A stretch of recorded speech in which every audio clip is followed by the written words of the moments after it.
ओम शांति। 31 दिसंबर 2020। बाबा की मीठी मुरली का सार सुनने से पहले बाबा का मीठा हाथ अपने सर पर अनुभव करते हैं। बाबा बोले, मीठे बच्चे, तुम्हारी यह ईश्वरीय मिशन है। तुम सबको ईश्वर का बनाकर उन्हें बेहद का वर्षा दिलाते हो। तुम्हारी यह ईश्वरीय मिशन है। तुम सबको ईश्वर का बनाकर उन्हें बेहद का वर्षा दिलाते हो। प्रश्न: कर्मेंद्रियों की चंचलता समाप्त कब होगी?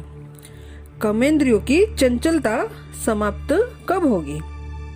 उत्तर: जब तुम्हारी स्थिति सिल्वर एज तक पहुंच जाएगी, अर्थात जब आत्मा त्रेता की सतो स्टेज तक पहुंच जाएगी, तो कर्मेंद्रियों की चंचलता बंद हो जाएगी। अभी तुम्हारी रिटर्न जर्नी है, इसलिए कर्मेंद्रियों को वश में रखना है। कोई भी छिपकर ऐसा कर्म नहीं करना जो आत्मा पतित बन जाए। अविनाशी सर्जन तुम्हें जो परहेज बता रहे हैं उस पर चलते रहो। गीत बचा है, मुखड़ा देख ले प्राणी जरा दर्पण में। ओम शांति। रूहानी बच्चों प्रति रूहानी बाप समझा रहे हैं, न सिर्फ तुम बच्चों को। जो भी रूहानी बच्चे प्रजापिता ब्रह्मा मुख वंशावली है, वह सब जानते हैं। हम ब्राह्मणों को ही बाप समझाते हैं। हम ब्राह्मणों को ही बाप समझाते हैं। पहले तुम शूद्र थे, फिर आकर ब्राह्मण बने हो। बाप ने वर्णों का भी हिसाब समझाया है। दुनिया में वर्णों को भी समझते नहीं, सिर्फ गायन है। अभी तुम ब्राह्मण वर्ण के हो, फिर देवता वर्ण के बनेंगे। विचार करो, यह बात राइट है। जज योर सेल्फ। हमारी बात सुनो और भेंट करो। शास्त्र जो जन्म जन्मांतर सुने हैं और जो ज्ञान सागर बाप समझाते हैं, उनकी भेंट करो। राइट क्या है? ब्राह्मण धर्म अथवा कुल बिल्कुल भूले हुए हैं।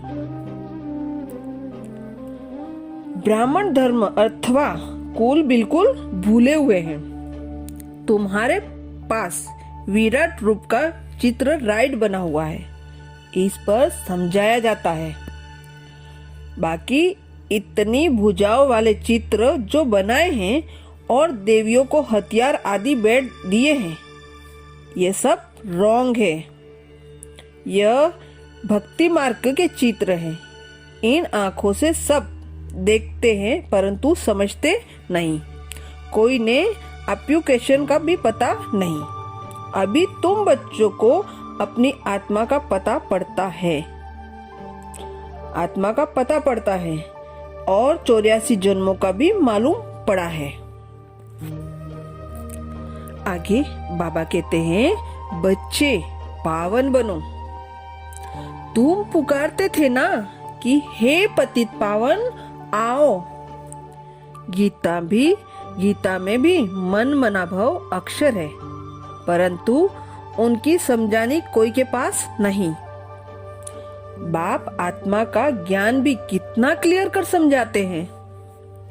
कोई शास्त्र में ये बातें हैं, कोई शास्त्र में ये बातें हैं नहीं। भल कहते हैं आत्मा बिंदी भ्रुकुटी के बीच स्टार है, परंतु यथार्थ रीति किसी की बुद्धि में नहीं है। यह भी जानना पड़े।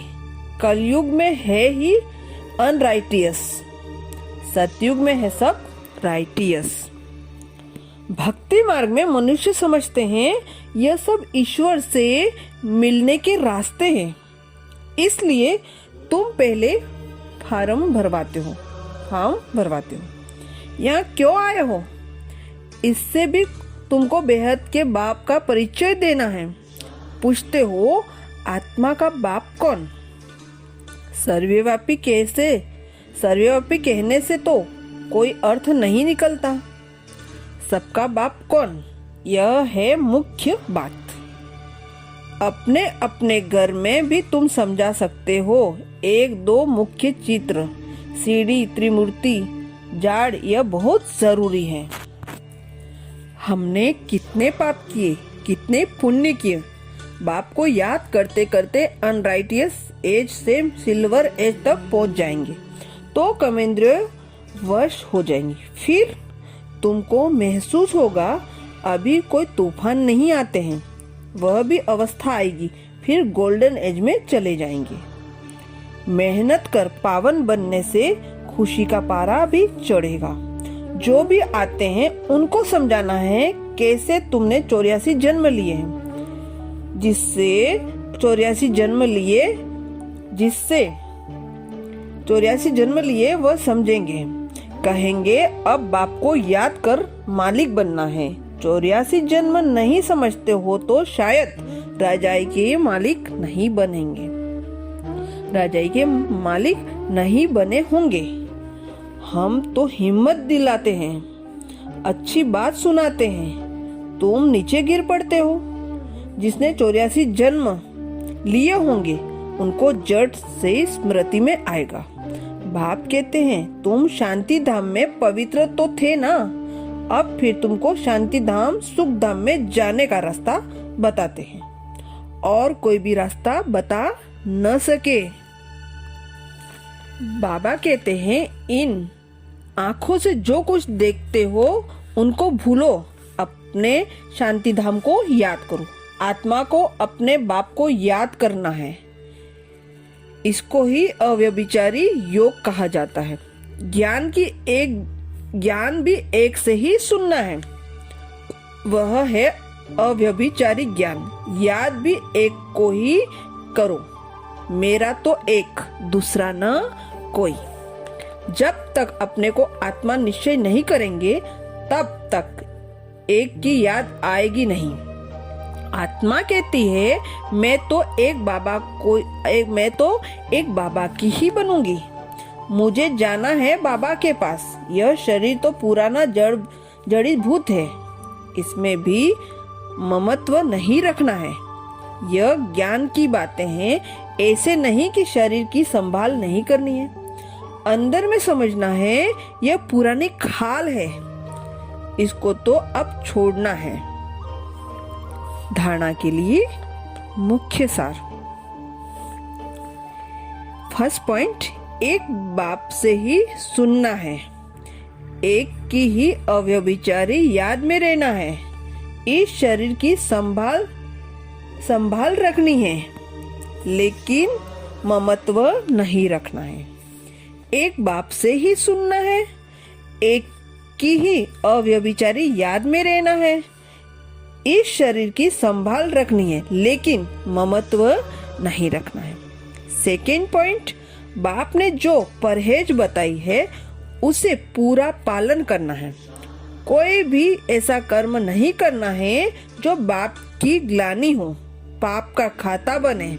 अपने को घाटे में नहीं डालना है। बाप ने जो परहेज बताई है उसे पूरा पालन करना है।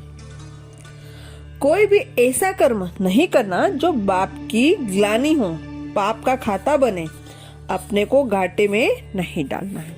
वरदान, अपनी विशाल बुद्धि रूपी तिजोरी द्वारा ज्ञान रत्नों का दान करने वाले महादानी भव।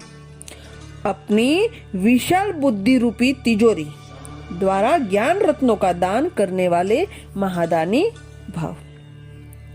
डिटेल में बाबा बोले, बुद्धि सभी कर्मेंद्रियों में शिरोमणि गाई हुई है। जो विशाल बुद्धि है, अर्थात जिनकी बुद्धि सालिम है और उनका मस्तक सदा चमकता है, क्योंकि बुद्धि रूपी तिजोरी में सारा ज्ञान भरा हुआ है। वे अपने बुद्धि रूपी तिजोरी से ज्ञान रत्नों का दान कर महादानी बन जाते हैं।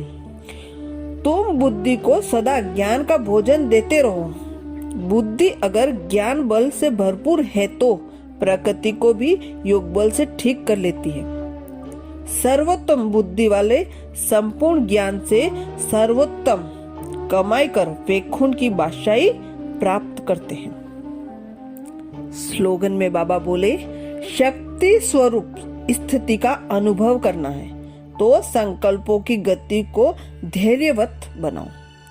शक्ति स्वरूप स्थिति का अनुभव करना है तो संकल्पों की गति को धैर्यवत बनाओ।